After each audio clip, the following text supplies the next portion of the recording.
Hi students, today we are going to start a new supplement reader. It's from 5th unit, All Summer in a Day, written by Ray Bradbury. So here, நம்ம 5th unit உடைய supplement reader தான் All Summer in a Day. So இதனுடைய author யார் அப்படின்னு பார்த்தோன்னா ரே பிரான்பெரி அப்படின்றவர் தான் இதனுடைய author. About the author, Ray Douglas Bradbury. He was born on August 22, 1920 and death June 5, 2012 was an American author and screenwriter. So இவர் வந்து ஒரு American author as well as for the screen play writer.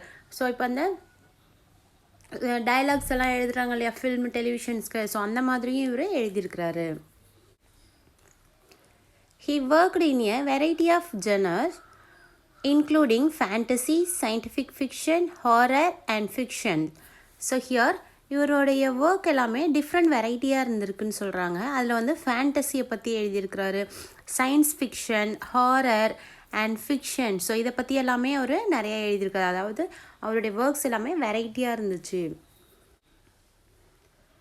Widely regarded as the most important figure in the development of science fiction as literary genre, Ray Bradbury work evoked the theme of racism, censorship, technology, nuclear war, humanistic value, and the importance of imagination.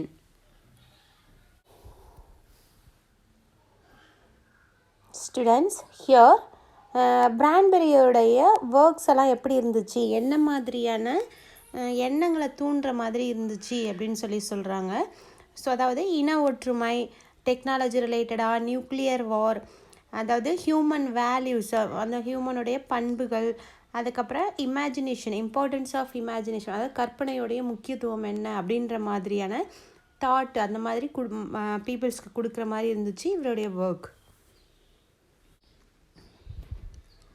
Ray Bradbury is well known for his incredible descriptive style. So here இவருடைய work எல்லாமே descriptive ஸ்டைலில் இருக்குது. So அந்த descriptive style இருக்கு இல்லையா, அதுதான் வந்து அவரை ரொம்பவே ஃபேமஸாக ஆக்கின ஒன்று. He employs figurative language throughout the novel and enrich his story with symbolism.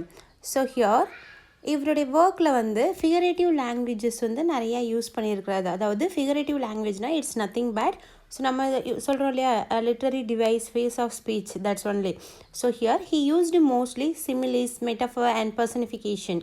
So அந்த ஃபிகரேட்டிவ் லாங்குவேஜஸில் இவர் இந்த சிமிலி, மெட்டஃபர், பர்சனிஃபிகேஷன் இருக்கு இல்லையா, அதை வந்து நிறையா எழுதியிருந்தார். ஸோ அது மூலியமாக ஸ்டோரியோட வந்து சிம்பிளைஸ் பண்ணியிருந்தார். On April 16, 2007, Bradbury received a special citation from the Pulitzer Prize jury for his distinguished, prolific and deeply influential career as a unmatched author of scientific fiction and fantasy. So April 16, 2007 பிரான்பெரிக்கு வந்து பூலிட்சர் price இருக்கு இல்லையா, அதனுடைய jury award கொடுத்தாங்க. So அது எதுக்காக கொடுத்தாங்க அப்படின்னு பார்த்தோன்னா, இவருடைய சயின்ஸ் ஃபிக்ஷன், அதாவது அந்த சயின்ஸ் ஃபிக்ஷன் எழுதுகிறாரு இல்லையா, அதுக்கும் இவருடைய ஃபேண்டசி ஸ்டோரிஸ்க்காகவும், ஸோ அவருடைய கற்பனை திறனுக்காகவும், ஸோ அவருடைய ஒர்க் டேலண்ட்டுக்காகவும் அவருக்கு கொடுத்த ஒரு அவார்டு தான் இது. Bradbury also wrote a consult on screenplay and television scripts including Moby Dick and It Came from Outer Space. Here Bradbury வந்து ஸ்க்ரீன் பிளே எழுதியிருக்கிறாரு, டெலிவிஷன்ஸ்க்கு எழுதியிருக்கிறாரு, டெலிவிஷனுக்கு ஸ்கிரிப்ட் எழுதியிருக்கிறாரு. அது இல்லாமல் including for that consult. So இப்போ அவர் ஹெல்ப் பண்ணி எழுதுவாங்க இல்லையா, கன்சல்ட்டனாக ஒரு சிலதுக்கெலாம் ஒர்க் பண்ணியிருக்காரு. எது அப்படின்னு பார்த்தோன்னா Moby Dick, It Came from Outer Space. Many of his work are adapted to comic book, television and film format. So here இவருடைய நிறைய ஒர்க்கை வந்து அடாப்ட் பண்ணியிருக்காங்க. என்னவா அப்படின்னு பார்த்தா, இவருடைய ஒரு சில ஒர்க்கெல்லாம் காமிக் புக்காக எழுதியிருக்கிறாங்க. இன்னும் ஒரு சில வந்து டெலிவிஷன்ஸில் வர ஒரு சில ப்ளே மாதிரி க்ரியேட் பண்ணியிருக்கிறாங்க. இன்னும் ஒரு சில இவருடைய ஒர்க் இருக்கு இல்லையா, அதை வந்து ஃபில்மாகவும் மேக் பண்ணியிருக்கிறாங்க. Before going to start your lesson, we see about the scientific fiction. அதாவது சயின்ஸ் ஃபிக்ஷன்னா என்ன அப்படின்னு பார்க்கலாம். Science fiction is a genre of speculative fiction and typically deal with imaginative concepts such as advanced science and technology, space light, time travel, and extraterrestrial life. So here science fiction அப்படின்னா என்ன அப்படின்னு பார்த்தோன்னா, இதனுடைய genre என்ன அப்படின்னு பார்த்தோன்னா speculative fiction. இது வந்து எதெல்லாம் டீல் பண்ணுது அப்படின்னு பார்த்தோன்னா எல்லாமே எப்படி இருக்குன்னா இமேஜினேட்டிவ் கான்செப்டாக தான் இருக்குது. ஸோ அதில் மெயினாக நம்ம எடுத்துக்கிட்டோன்னா சயின்ஸ் அண்ட் டெக்னாலஜி வந்து எப்படி டெவலப் ஆகிருக்குது, இன் ஃப்யூச்சரில் வந்து எவ்வளோ அட்வான்ஸ்டாக டெவலப் ஆகும் அப்படின்றத பற்றி தான் இருக்குது. தென் ஸ்பேஸ் லைட், டைம் ட்ராவல், அதாவது வேற்று கிரகவாசிகள் சொல்லுவாங்க இல்லையா, அவங்கள பற்றிலாம் நிறைய இங்கிலீஷ் ஃபில்மெல்லாம் நம்ம பார்த்துருப்போம். ஸோ அந்த மாதிரியான ஒர்க்கு தான் இங்கே சயின்ஸ் ஃபிக்ஷனில் இருக்குது. Science fiction often explore the potential sequence of scientific and other innovations and has been called literature of idea. Here, அந்த சயின்ஸ் ஃபிக்ஷன் எப்போவுமே அதனுடைய ஐடியாஸை வந்து எக்ஸ்ப்ளோர் பண்ணுற மாதிரி தான் இருக்குது அப்படின்னு சொல்கிறாங்க. ஸோ இந்த சேம் வே அதில் நிறையா இன்னோவேஷன்ஸ், அதாவது புதிய கண்டுபிடிப்புகள் இருக்கு இல்லையா, அந்த மாதிரி நிறையா விஷயங்களை வந்து இமேஜினேஷனாகவே சொல்லியிருக்கிறாங்க. ஸோ அதனால் இதை என்னன்னு சொல்கிறாங்க அப்படின்னாக்கா லிட்ரேச்சர் ஆஃப் ஐடியா அப்படின்னு சொல்கிறாங்க இந்த science ஃபிக்ஷனை. Move to the lesson. Can you imagine a day without the sun? So அதாவது ஒரு நாள் ஃபுல்லாக சன்லைட் இல்லாமல் உங்களால் இருக்க முடியுமா, இமேஜின் பண்ணி பார்க்க முடியுமா, அந்த டே வந்து எப்படி இருக்குது அப்படின்னு சொல்லி உங்களால் இமேஜின் பண்ணி பார்க்க முடியுமா அப்படின்னு கேட்குறாங்க. Here is a science fiction story that explores the theme of life on Venus, the other planet which is for today is not a possibility. So here இங்கே வந்து நம்மளுக்கு ஒரு சயின்ஸ் ஃபிக்ஷன் ஸ்டோரி தான் கொடுத்துருக்குறாங்க. ஸோ இதில் வந்து இதனுடைய theme என்ன அப்படின்னு பார்த்தா வீனஸ் அப்படின்ற பிளானட்டில் வந்து பீப்புள்ஸ் எப்படி இருக்கிறாங்க அப்படின்றது தான் இதில் கொடுத்துருக்குறாங்க. ஹியர் வீனஸ் பிளானட்டில் மட்டும் மக்கள் இருக்கிறாங்க.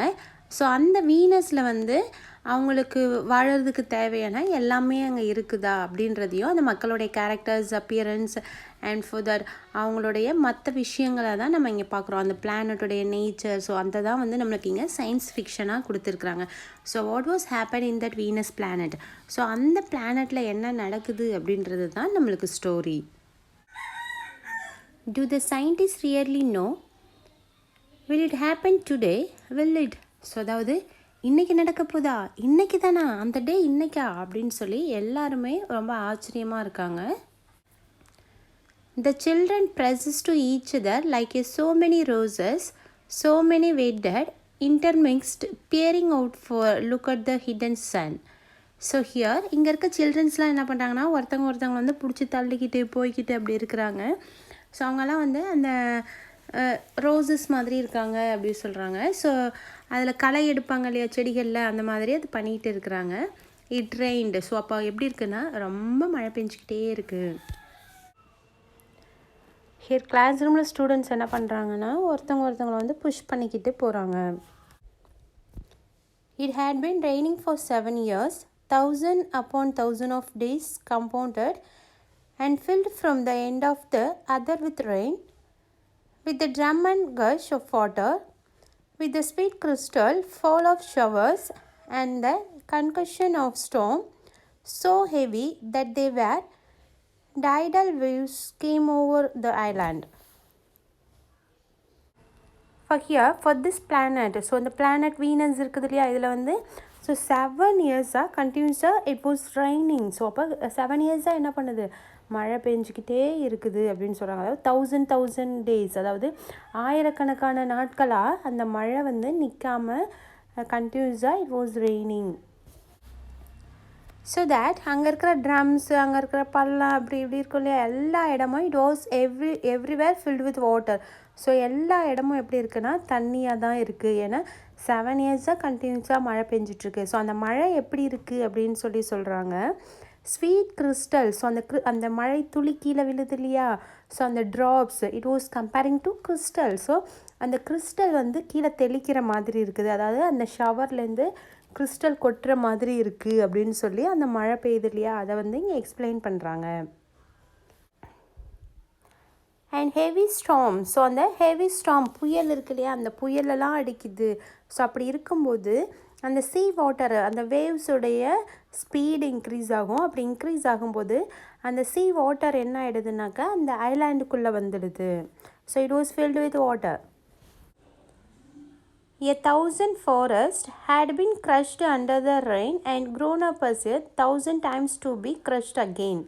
So here அங்கே வந்து ஆயிரக்கணக்கான நாட்களாக மழை பெஞ்சிட்ருக்கறனால அந்த காடுகளே என்ன ஆகிடுது, அழிஞ்சு போயிடுது அப்படின்னு சொல்கிறாங்க. ஸோ அந்த ஆயிரக்கணக்கான மரங்கள் வளர்கிறது வந்து அழியுது, அது அழிகிறதும் திரும்ப வளர்கிறதுக்கு தான் அப்படின்னு சொல்லி இங்கே சொல்கிறாங்க. And this was the way life was forever on the planet Venus. And this was the schoolroom of the children of the rocket men and women who had come to the rainy world to set up civilization and live out their lives. So here this is the life of the planet. So on the planet Venus இருக்குது இல்லையா, அங்கே இருக்கிற பீப்புள்ஸோடைய life style அப்படின்னு சொல்கிறாங்க.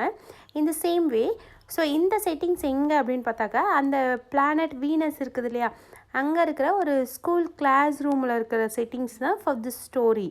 So அங்கே இருக்கிற children's எல்லாம் யார் அப்படின்னு நம்ம பார்த்தோன்னா, ஸோ அந்த ராக்கெட் மூலயமா வீனஸ் பிளானட்டுக்கு வந்திருப்பாங்க இல்லையா, மென் அண்ட் உமன். ஸோ அவங்களுடைய சில்ட்ரன்ஸ் தான் இங்கே வந்து இந்த கிளாஸ் ரூமில் இருக்கிறாங்க.